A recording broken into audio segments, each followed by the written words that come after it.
Welcome to our penultimate masterclass for Miles, which is our masterclasses in innovation, leadership, and entrepreneurship.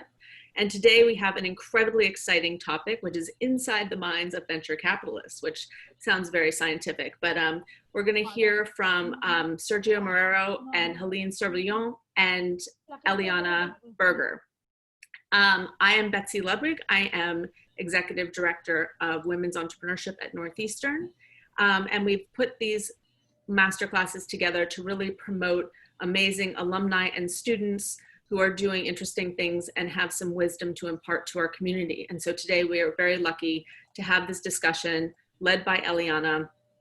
And I really encourage everyone to use the chat function so we can have a very dynamic conversation. And hopefully we'll put lots of links in the chat and so you can follow along the conversation there. So without further ado, I will pass it over to Eliana. Eliana, are you there? Yeah, hi. May have hid me in all the other squares of people that are here. But thank you so much, Betsy. Thank you for the opportunity and for getting everyone together to talk about an incredibly important topic. I first would love to just kind of get like a representation of, if we have people that are, interested in VC versus those that are actually founders themselves. So if everyone wants to take a second while everyone's like introducing themselves to throw in either like founder or venture based on what you're most interested in, that would be awesome. So we kind of know where to steer the conversation. Awesome. Yeah, thank you. Just like that. And in the meantime, my name's Eliana. I'm a student venture partner at Contrary Capital. We invest in student startups or those that are recently graduated. So that's been an incredible opportunity to learn more about VC while I'm still in university. I'm going into my third year at Northeastern right now, and I'm also a product manager at a travel startup called Lola that's based in Boston. So I have a little bit of experience on the operating and on the investing side so far, which has been incredible. And yeah, now it's my honor to introduce Helene and Sergio. So kind of as a first question, while people are still throwing their answers into the chat, I'd love to hear more about both of your backgrounds and what drew you to VC in the first place. Ladies first, Helene. Awesome. Thank you for being a gentleman, Sergio. Hi, everybody. Super excited to be with you this beautiful Wednesday. So my journey into VC was a path that I really forged and created myself. I essentially look back at it as kind of creating my own MBA program. So going back to where I came from, I went to Northeastern, graduated class of 2012. I studied communications with a minor in business and was a varsity volleyball athlete. So I hauled all the way from San Francisco, specifically to play volleyball, and was really focused on that. So once I graduated from college, I needed to channel my energy into something very challenging.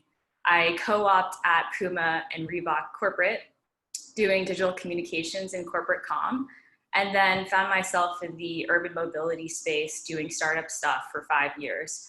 From there, I pivoted into enterprise tech and worked for a Silicon Valley speech analytics company. And at that point, I really loved my company, and I thought we were doing really interesting things like AI and machine learning for voice technology.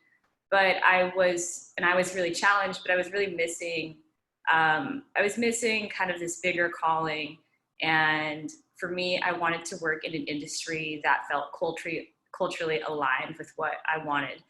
And that was really, developing and helping create more change in the world. So 2017 was a very transformational year for me.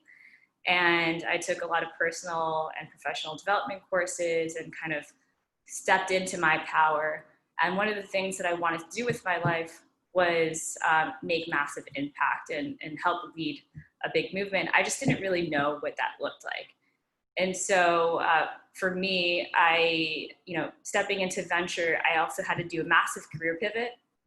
But I used some of the training tool sets that I had as an athlete to develop that practice and routine and refinement.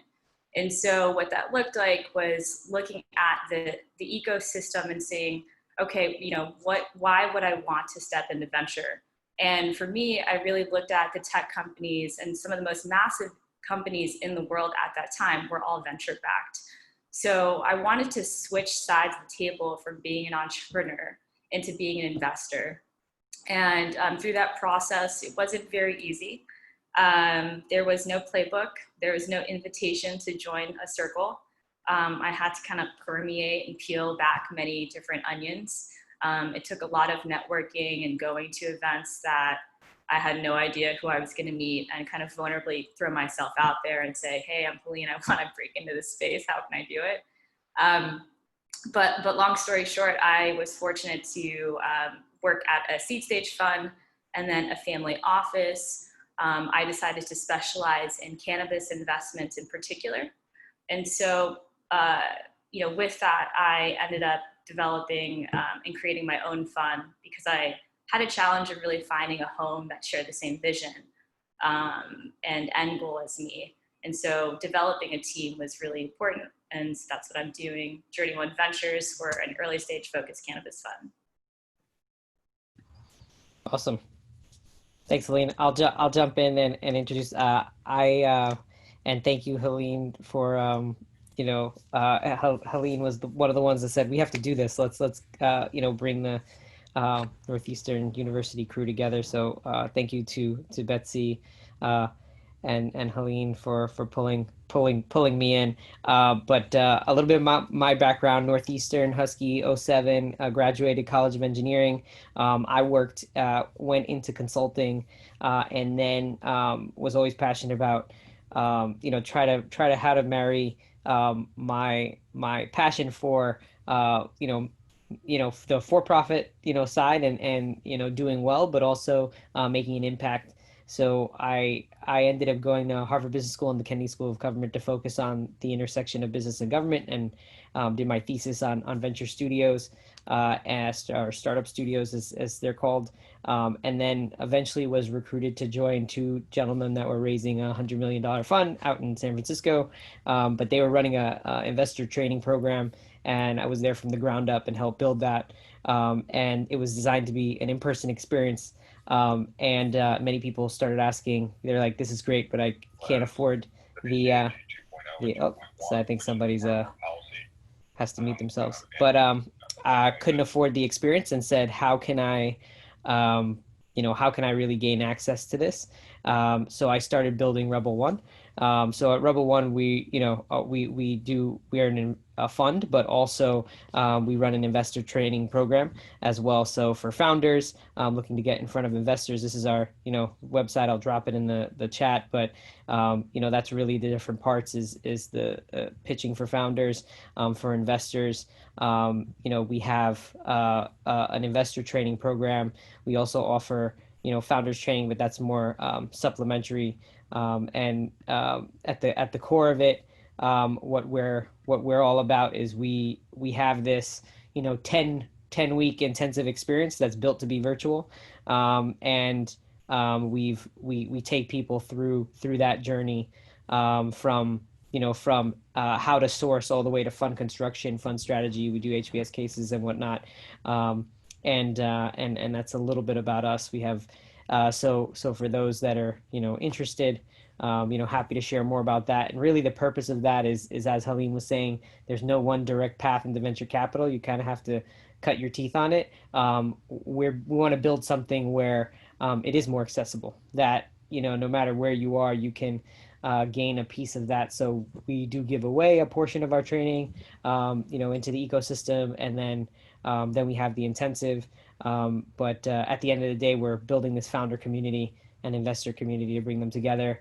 How I end up doing that, it sounds very natural, like went somewhere, did my training, it was and then ended up on the investor side. That wasn't as it didn't happen as smoothly as that, I would say.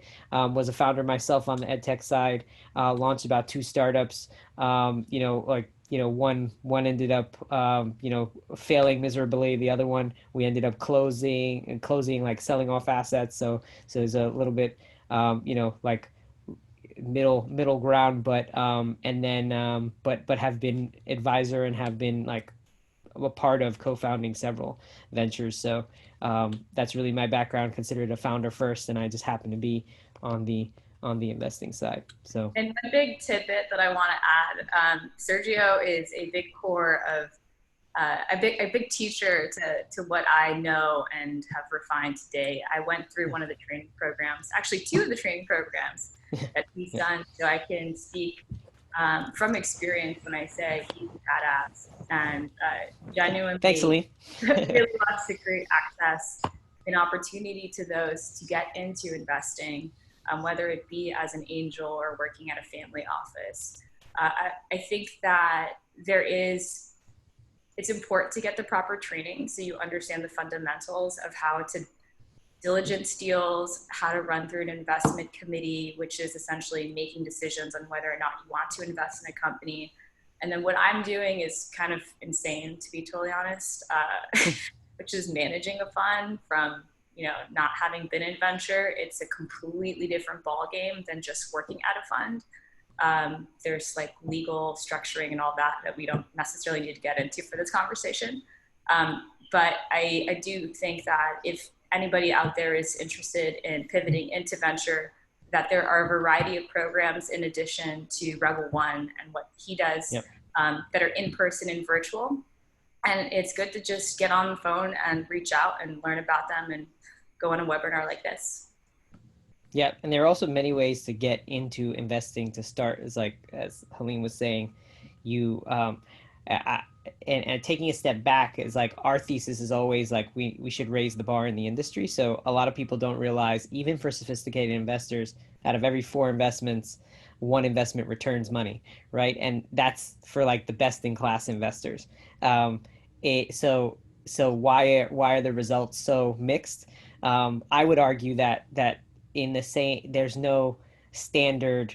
It's not standardized, right? Like if there was no clear pathway to become a doctor and no clear training to do that, we would expect the same results in the medical field, right? So I think we're really creating a pathway and trying to raise the bar so that we can get better results. We can make more money and invest in create access for more founders that are in overlooked places. So that's I'm sure we'll get more into that as we keep going. So I'll pause. No, I mean, you actually led right into my next question. So you were talking about kind of, breaking into VC and the different ways to do that. And looking at the chat, I think we have a pretty healthy mix of those that are founders and those that are looking to kind of get into VC. So I wanted to hear your opinions on diving straight into VC either after college or as a career, or maybe kind of starting a company first or working at a startup or a large tech company in more of an operator role. So what are your thoughts on that? And, what are kind of the different ways that you can go into either path as you've seen it so far? Yeah, I'll start. I think one of the biggest challenges that I had was that I did not come from a finance background. And when you're stepping into a fund, it's very hierarchy based. There's partner, a VP, a principal, a senior associate. And even if you're an MBA, it's really hard to step into a VP role. You have to, you can probably be a senior associate. And sometimes the titles and also the compensation are all over the place based on how big the fund is and what city you're based in. So for me, one of the biggest vulnerabilities that I had was I needed that finance acumen. And so I've developed that over time. But for those who are coming from a non-finance background and more of an operational background, that will be one of your biggest challenges. But that doesn't mean that you can't do it, because I'm here today telling you you can. And one of the things that I would say is specialize. Specialize in an industry or a field, whether that is tech or healthcare or consumer. If you really understand the industry from bottoms up, top down, all the way from a consumer to how to run it, you understand how to diligence deals. And one of the hardest parts about venture is deal access and getting the best deals. And once you have deal access, you have to know what a good deal is from another.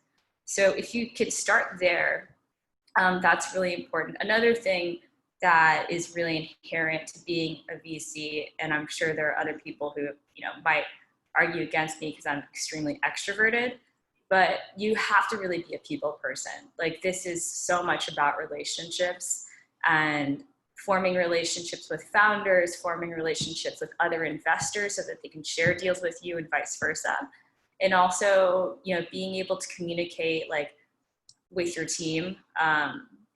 But, I'll start with there because there's a bunch I can share, but, going to one event a month, I would say, whether it be meetup.com or Eventbrite. And, now during COVID, everything is virtual. Show your face when you're in a webinar and ask a question. There's no such thing as dumb questions, in my opinion. And, just meeting people and asking them how they got into the space is really important. Yeah, I'd have to echo that.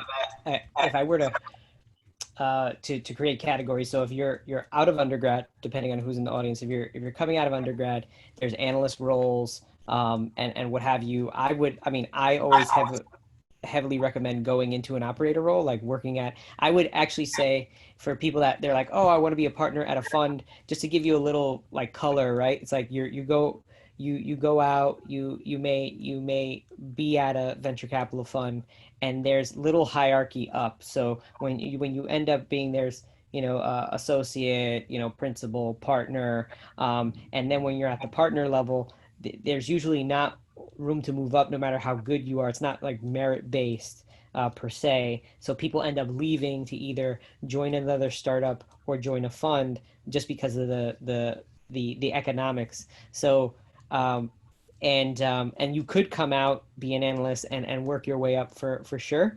But I would argue that probably one of the most fiscally, if you're going to bet, if you're looking at startups all day, every day, and you see a great startup that is a rocket ship moving and you're an expert in the industry, hop on board, right? That's where you're going to make waves for yourself. But talking about venture specifically, for undergrad, there's, the analyst roles, or a lot of them are volunteer based in the beginning, which sucks. But that's usually the way it is, even sometimes at the MBA level. At the MBA level, you have this senior associate principal, avenue, but they're usually less spots. And I would argue that it's so, like, if you look at the number of roles to people that want to get in, I tell people it's not based on merit. It's a combination of, it's just so competitive that it's combination of opportunity, the focus Helene mentioned, like she focuses on cannabis and she could become best in class in that, and then people gravitate to you. So you can't be a generalist per se and, stand out. So there's, multiple ways in. And then the one thing I would say, which is the anomaly, is, start, like, you have to do the job before you get the job. Even for us as emerging fund managers per se, right? It's like we have to invest ourselves and with a group in order for us to get more capital from limited partners, which are the ones that give money to us as fund managers. So it's like there's you just have to live and breathe it, and you really have to love it, and before you jump in.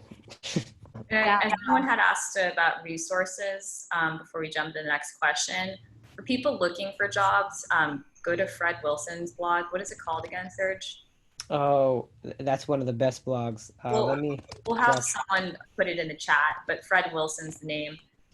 For people who love podcasts, I'm not a big book reader, to be totally honest. So I love audiobooks and podcasts. 20-Minute VC by Harry Stebbings. He's this British mate, but always talks about how do you get into the wonderful world of VC. It's good because you hear the perspective from founders and also some of literally the top VCs in the world. And then for those who want to understand how do you deal hunt, what does it look like, Strictly VC is a really good resource and newsletter. You get it every day. Connie, who used to be a lead writer at TechCrunch, produces it. And then AngelList is a really good resource as well. Yeah, I'm going to jump in too, and I dropped a link to our website. It's just medium.com/RBL1. And we have a list of books. There's books here. There's 100 venture capital terms. We have 10 podcasts. We have like a ton of the newsletters, top 7 newsletters. There's a ton of resources that we giveaway to move people in the industry. So check that out. I'll drop the link again so you guys have it. That's awesome. Yeah, a lot of those resources are great. I get the Strictly VC newsletter as well, and I think it's awesome. There's one more that I'll throw in that's also for students that I think is really great. It actually helps you kind of break into like an analyst level role or like associate level role, and they throw in a lot of internships. So I'll look that up and share it afterwards. The other thing that I wanted to mention is that if you're currently a student, either in undergrad or grad school, I highly recommend getting involved with one of the student funds, such as Contrary, Dorm Room Fund, Rough Draft Ventures, Pair Fellows. Like those are the four that I can think of. I'm a venture partner at Contrary. I've absolutely loved it. I think it's opened so many doors, and I knew absolutely nothing about VC when I applied into it.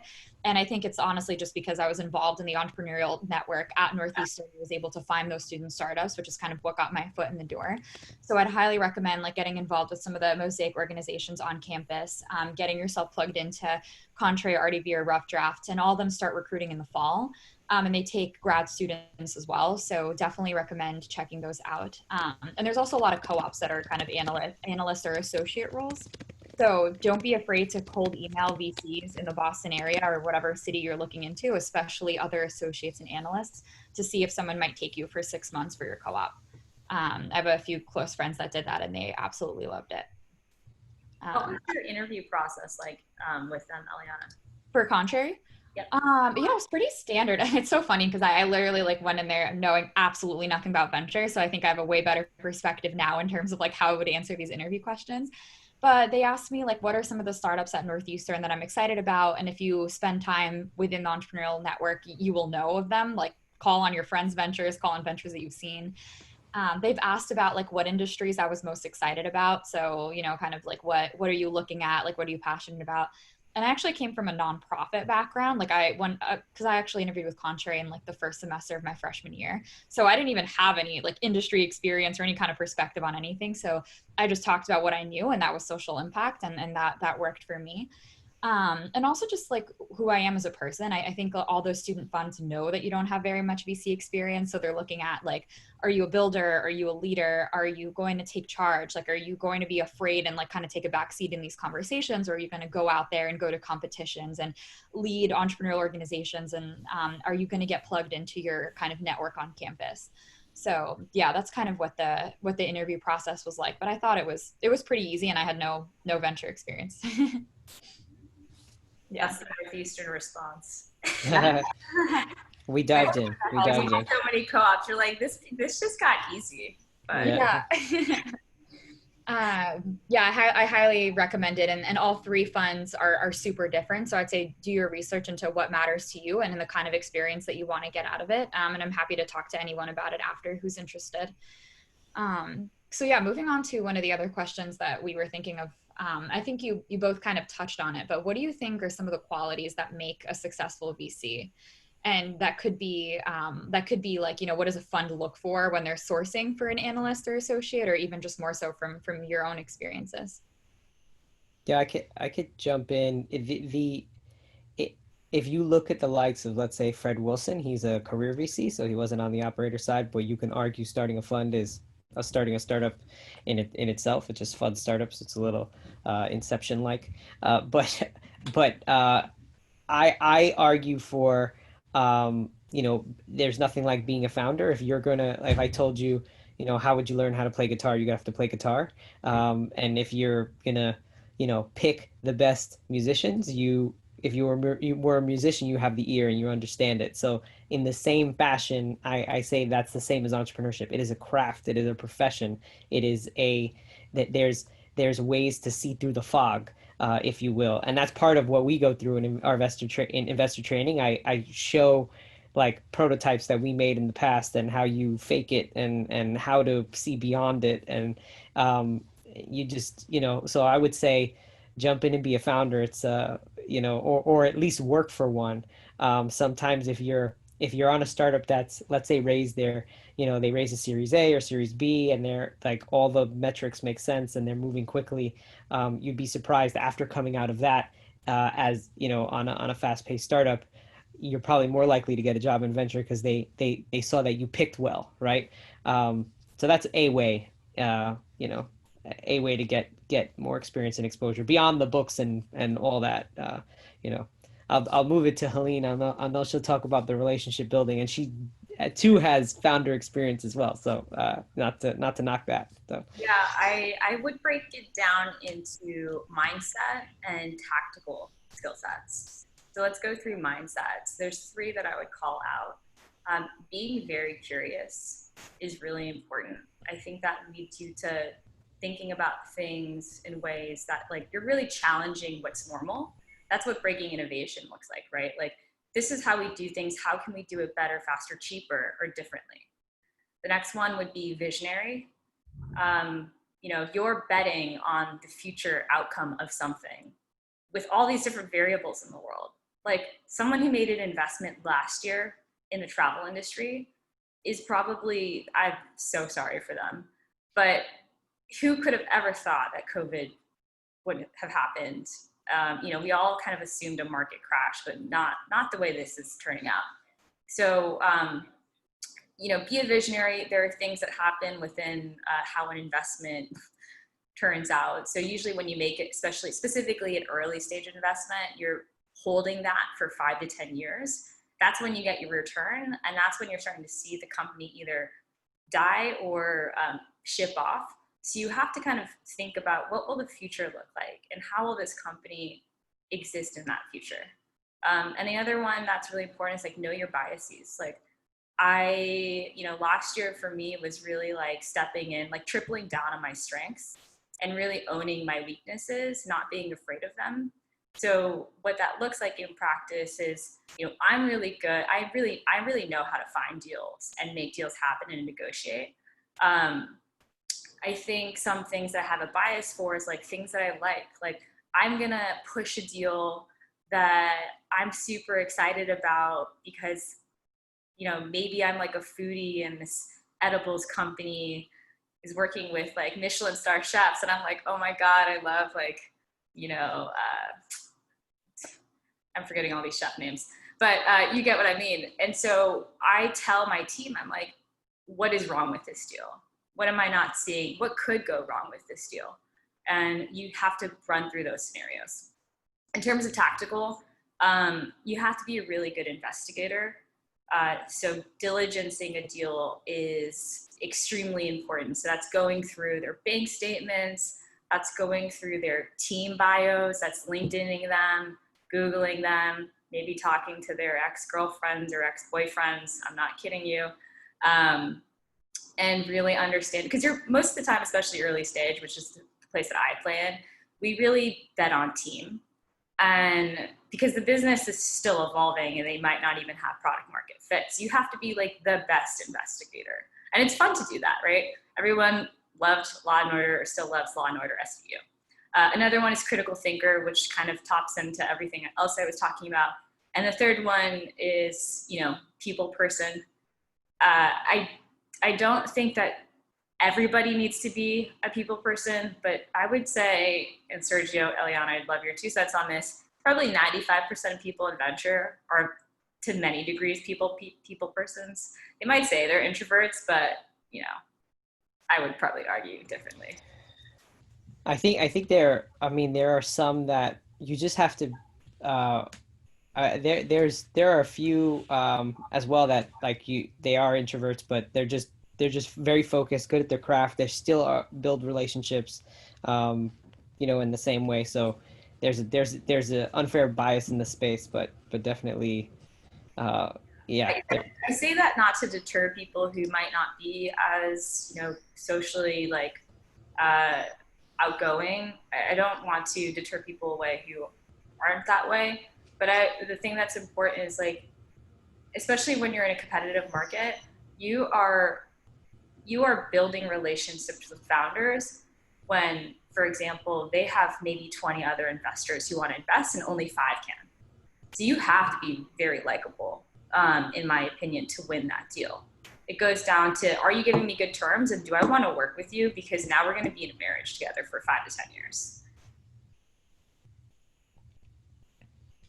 Yep. I think also, according to what if you're breaking down like kind of different ways to, like, as you make headway into the space, you know, just getting out. Yeah, to Helene's point, it's like, even if it's like getting smart on a specific area and getting out the door. And I just had a conversation, like I was an edtech founder, and then now focus on edtech investing, just caught up with someone, and it's been like 5 or 6 years, and you know all the same people in the space. The world gets very small very fast when you start to focus. So that's, you know, you can, over your career, you can specialize in different places. And don't be afraid to niche yourself, because it'll take some time for you to immerse, and then you can always grow that as you go forward. I think that's really awesome perspective. I really like the focus on kind of mindsets and what are the attributes. So I think we covered the VC side pretty well, and it was pretty thorough. And I think we can get back to it with some of the questions that pop up in the chat. But I'd love to kind of shift gears a little bit and focus more on the founder perspective. Since you both have been founders, you talk to founders every single day. So do you have any tips for founders that are kind of starting this fundraising process and they're starting to reach out to VCs? You know, how do you kind of get in touch with these founders in terms of deal flow, and how, like, what advice do you have for founders that are looking to get in touch with you? Yeah, we do look at the submissions on the website, and then any one of our you know, some of the fellows that have gone through the program as well. You could reach out to myself. I do check my LinkedIn's and whatnot. So you know, you could go direct. I would say in general is if you're an early stage founder, you don't yet have understand that every investor is different. They're willing to tolerate different levels of risk. So meaning, if you just have an idea and you don't have a product or revenue yet, that's a different type of risk profile. That and not every investor is going to invest in that. So just understand, based on what what the investor has invested in before, what they're probably going to invest in. So I think that's something to keep in mind. And then also, like, I use the phrase, at least for venture, like venture capital firms in general, they want, you know, more ownership, more control, and they want you to be growth capital, meaning they want that capital to go in and they want you to turn it into more revenue fairly quickly. Like, these are like more of the growth stage, and it's the equivalent of rocket fuel, right? So if you put rocket fuel in a rocket, if you put rocket fuel in a car, the car will explode. So I say that the analogy in saying your early stage startup may want rocket fuel, but it may result in them swapping you out as like getting rid of you know, like changing up your leadership team, right? Hiring and firing certain people. It may you know, result in you know, total changes that you know, and you may end up leaving because you don't feel the direction is where you want it to go. But at the end of the day, they invested in a venture and they want their money back in multiples. So just be aware of who you're you know, you know, who you're binding this agreement with, because it's a long-term relationship once you get you know, linked up with an investor and there's actually an investment. So Yeah, I mean, being on the founding side of the table has given me so much empathy to the process and helped me better the experience in the work that I do with founders that I work with. At the end of the day, this is a sales process. If you've never been in a sales role, talk to your friends who've been in sales and ask them, like, how do you set up your sales flow? Who are your customers? How do you build your buyer personas? And how do you move them along with the process? So what I mean by that, for those who might not understand the sales process, is that, you know, when people say, like, oh, like, I have to raise money from investors, and investors have been used as like a blanket term, and VCs have been used as a blanket term in media and have also been glorified. And we're not a one size fit all. There's different types of investors. There's different stages. Like, let's go with a couple of different scenarios. So there's angels, and then we have family offices, VCs, and then private equity. Angel investors in particular most of the time aren't investing on a portfolio. So they'll invest on things that they like or things that they know or familiar with. They may not really know how to necessarily do diligence, but they have money and they're willing to write a check. Maybe they can be helpful to help you build your company. Their return profile might not be refined, but typically if you're an angel, you're looking for similar returns as a VC, which is anywhere from 5 to 20x on your investment. For people that are in family offices, a family office essentially is a wealthy family. You can have a single family office. So for example, like the Pritzkers, that's like ungodly wealthy, and like the Guggenheims, or maybe it's like Helene's future family, Helene Servillon's office, who knows, hopefully, cross fingers. And they might hire someone to manage their assets and money. Your parents they have $10 million in net worth and they want to put $1 million to work, and they'll hire someone to invest maybe in public equities and also in maybe some private investments. And then there's your venture capitalists. The return profile for VCs are 5 to 20x, like I said earlier.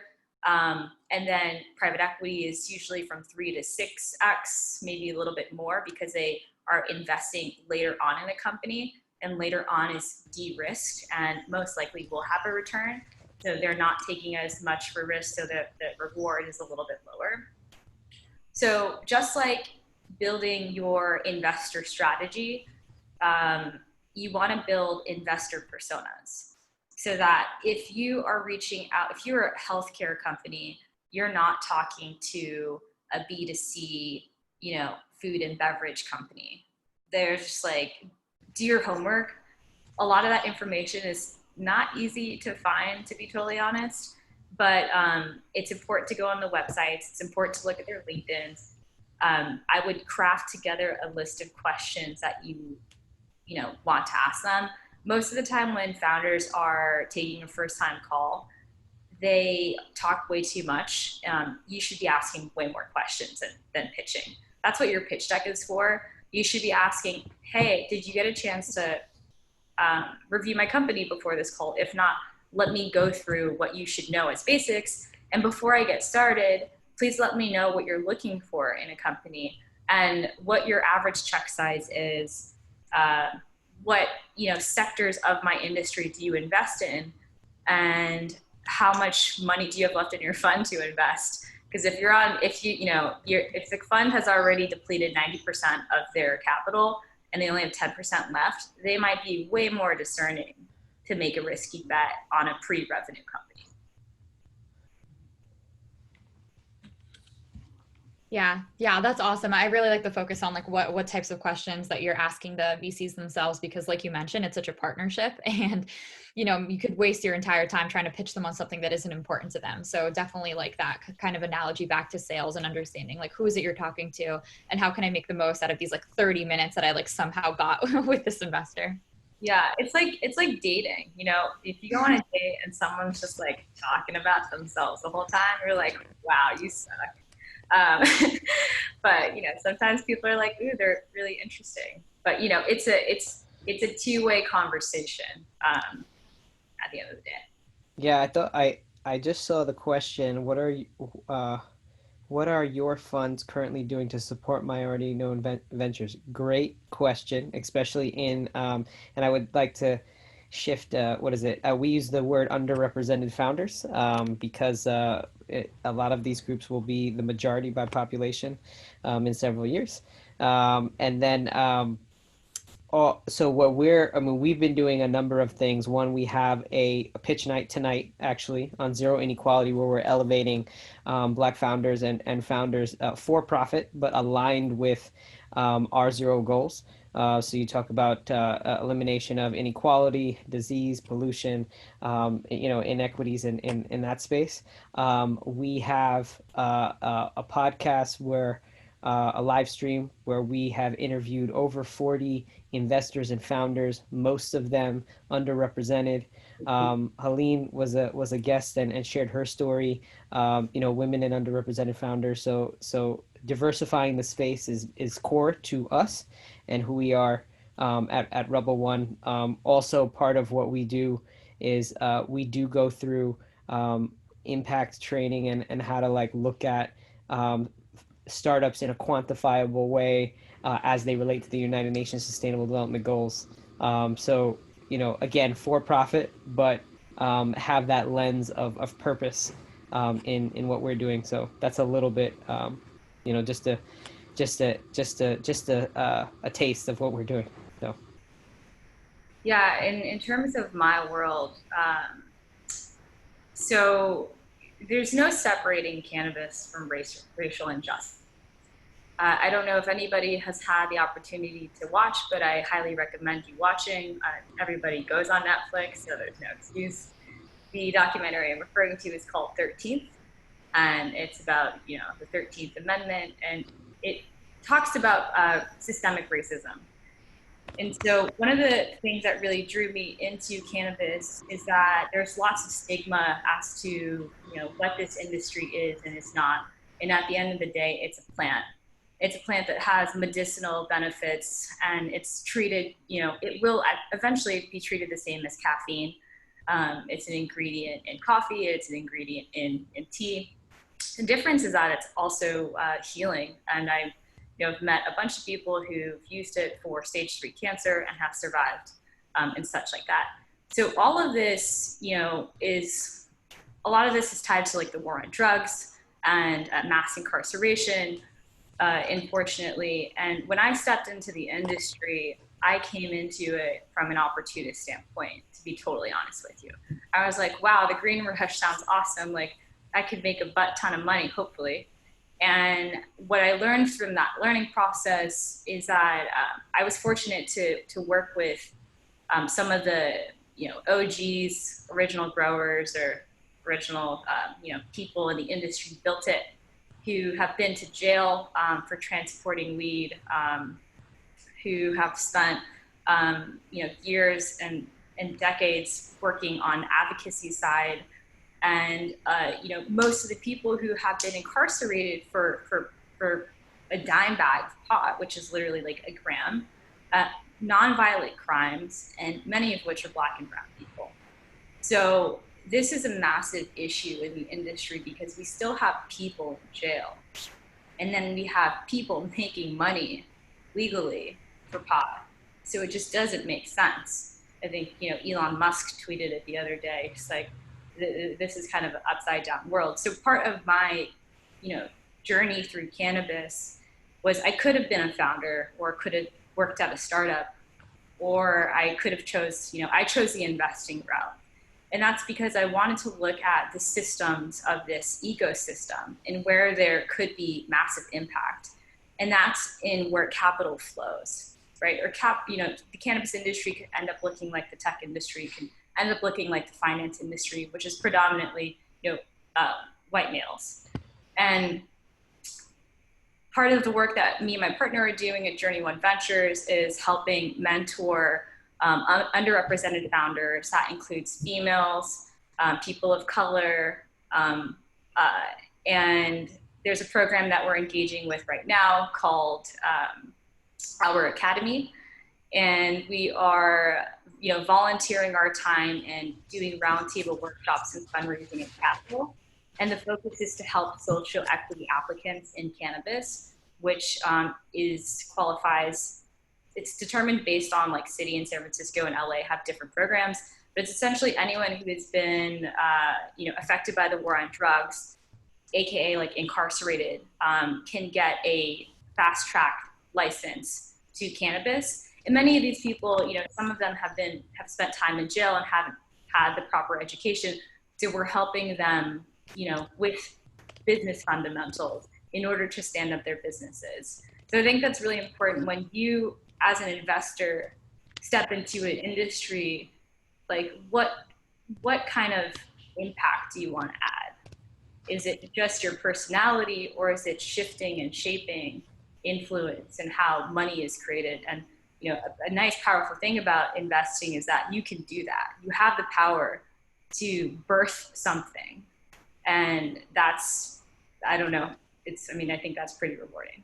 Yeah, and to follow up on that and to talk, I'm all about data. So if you like making money, you cannot ignore the inequity in investing. So what do I mean by that? It's the signal that, you know, women get 9 to 10% of all venture capital when they make 50% of the population, and that you know, that's an opportunity. That's what that is, right? And I'll give you an example, right? A concrete example. We're looking at a startup right now. They do weaves for primarily African American population and women. And you might roll your eyes and go, I'm not interested. I'm not a customer. And I'm going to ask you, are you interested in making money? Because you know what? They're making, you know, talk about they're already crushing it with 300K. You know, reoccurring. When you do the math, there's 7 million women that fit into that category that spend around $1,200 a year. You know, $8.4 billion market opportunity probably usurps a lot of these smaller startups. Great valuation because they're not located on the coast.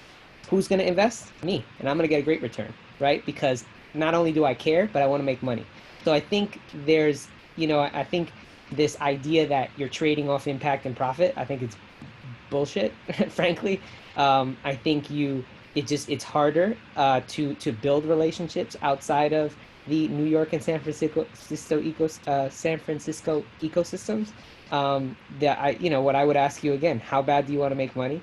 And you know, there's ways to empower entrepreneurs, build great businesses, and then also get a great return for yourself. So you know, that's how we think about it. Is we don't sacrifice you know, financial returns for the impact we want to make. We look for both, and we're unapologetic about that. And one last thing to add is that, you know, if we want to invest and give access and opportunity to more underrepresented founders and people of color, we need to have more of those on the investing side of the table. It goes to show what in Sergio's example is that if I am not that person who's that customer, how do I know this sector? Like, it's just network effects. Like Northeastern's network is very different from Harvard's network is from Stanford's network, but we're all the same playing field. So yeah.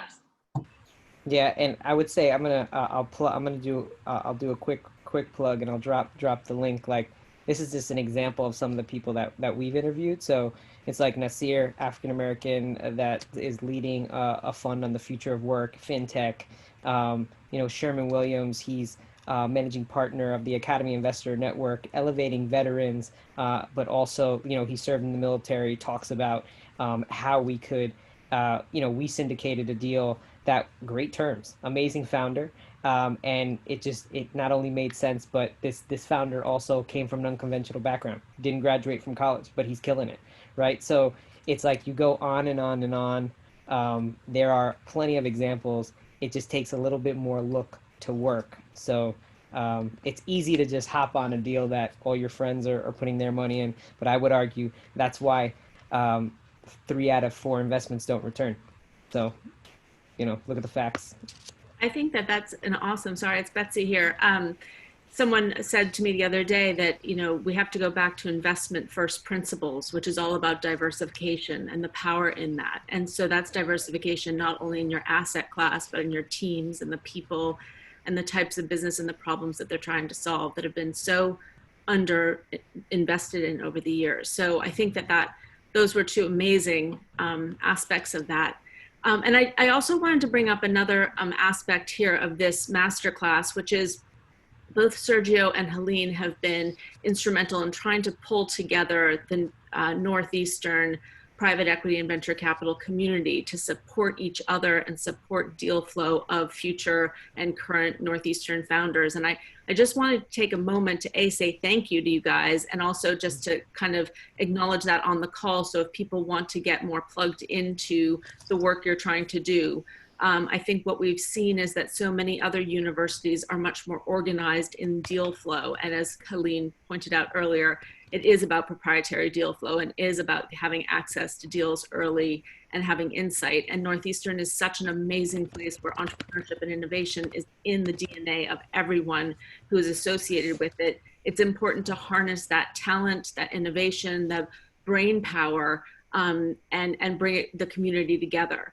So maybe maybe Helene, Eliana, Sergio, you want to talk a little bit about why that's so powerful, tell people how they can get involved, and how to kind of, you know, in the spirit of more is more, how people can connect. Yeah, absolutely. I could jump in. I dropped my LinkedIn. Happy to connect with anyone in terms of like Rebel One and the work we're doing. You know, I would say the short order you can visit the website and sign up for some of the newsletters. But as it relates to Northeastern, like I went to the Harvard Business School and Kennedy School of Government. I get it. Like there's like a ton of networks of wealth, but part of the reason that you know I love the Northeastern community is there's this grit and this audacity to just move to action, and we don't really, you know, we punch above our weight in all respects. So you know, like we just have to back each other. I think that's that's the name of the game here. So. Yeah, and then in terms of you know, I'm on the advisory board for WISE, which is the amazing, you know, student group on campus that Eliana co-founded, and I think Anna and Hannah are on here, who are their now directors, and they cover entrepreneurship on a broad scale, but VC is also part of the curriculum. So for any students who are on board, please join. For any alumni who are here, please mentor. They're extremely talented people that I'm like, you guys are going to build like the future companies that I'm going to invest in. And then when I hit ageism, you're going to hopefully hire me to help out, because that will happen. And then I'm also involved with Huntington Angels Network, which is a Northeastern affiliated kind of like angel network, also venture capital program. It's led by Jack McKim, who is the, I think, president of the student-run private equity and VC group on campus, for any of those who want to get involved. So that was recently started. It was also brought to my attention that we only have one VC class this semester at Northeastern. I hope that we can change, you know, transform that into a couple of different classes in a series. We can bring on, you know, Sergio, myself, and Betsy's also been in VC before, and Eliana as EIRs. And help teach some of the programming for that. But that's also really important. And I think, Betsy, what was your other question that you wanted us to point to? Not quite sure. I think you guys covered it all. But I guess I think Eliana asked that already, and you guys have put your LinkedIn profiles in, which are awesome. And I had another VC on a different call, and she let it slip that she really likes lemon squares. So now everyone's shipping lemon squares to her when they want a meeting with her. So do you guys have a favorite thing you need to do if you want a meeting to talk to a future founder? Yes, mine is hot Cheetos. You know, when I went to Northeastern, so I was a freshman in 2007 and born and raised in San Francisco, I could not find hot Cheetos anywhere. And so my mom had to like ship me boxes, and it was like really devastating. And then I would go on rampages where I'd eat like 6 bags in a night and be really upset that I ate my entire stash. So that is my vice, and what keeps me excited. So yeah. Okay, top tip. If you want a meeting with Helene, send her hot Cheetos. And Sergio, what do people send you? Man, that's a good question. I don't know about it's like now they get our address. I was like, you know, they can just email you a recipe or something. They can email me. I think I make a lot of effort to put to educate, right? To read the blog and be prepared. I think that's one thing I would say. It's like that. Maybe do I have a hot Cheetos equivalent? You know, I don't know if I do. I have another request. Sorry to cut you off, Sergio. No, it's good. Yeah, no. All I was gonna say is nothing drives me crazier than like a founder that comes and the deck's all out of whack and all this stuff, and I'm like, dude, I spent a couple hours putting together a blog detailing how you should make your deck, like, and so have a ton of other firms. Like, read them. So I think like being prepared, coming correct, you know, and I mean, but also happy to direct you to that as well. So I think that that does stand out. You're like, hey, I've read your blog and this is what I did. And like, it shows thoughtfulness, and it makes like, most founders don't do that. They're like, hey, can I pitch to you? And I'm like, yes, like send me your deck first, and then we'll, review and talk. It's just the cadence. That's all, Yeah, I think on that note, it's important to find a mentor in your life. I think I've gone through mentor dating. It's been good and awkward, and it's hard to kind of know what you want when you have a sense but don't have clarity. But that's what a mentor is for, is to help you get that clarity. I also, what I encourage people to do is do something bold every day. And what being bold looks like is when you experience something that's uncomfortable, whether it's, asking for promotion or asking someone to be a mentor. Like, it's a bold move when you're just like, I shouldn't do this. And so I will leave my Twitter up there, but if you want to send me this is my bold move for today, you can tweet at me, I can retweet you, can make a whole happy tweetable life together. But that's, that's what makes me happy is challenging people to be better. Awesome. Well, guys, we are towards the top of the hour, so I'm going to just take a minute to thank all of our presenters. Eliana, thank you for leading that awesome discussion. Sergio, fabulous content. Helene, amazing tips. I think Riddhi is on the call. She's from Huntington Angels, and they're going to be writing up a Medium article summarizing all of this. And there will be a copy of the recording that will be sent to everybody. So I really think that this was awesome. I hope this is the first of many to really build this community of venture capital, private equity, angels, and founders. I think it's really important to drive innovation and entrepreneurship forward at Northeastern. So I think we're all in this, and we all have a role to play. So thank you so much. And I just have to make one plug for our last masterclass of this season, which is tomorrow. And it's actually going to be super interesting with Rana Ahalubi, who is the author of Girl Decoded and founder of Affectiva. It's all about humanizing technology before it dehumanizes us. And that will be a fireside chat with the dean of our College of Computer Science, our Corey College of Computer Science. So it's completely kind of out of my wheelhouse, but I think it should be these two powerhouse women in technology and artificial intelligence talking about not only that, but also diversity in computer science. And we'll talk a little bit about what we're doing at Northeastern to drive that diversity and working with other universities around that. So I hope you guys can join us. It's at noon Eastern Standard Time tomorrow. And without further ado, I just say thank you to everyone.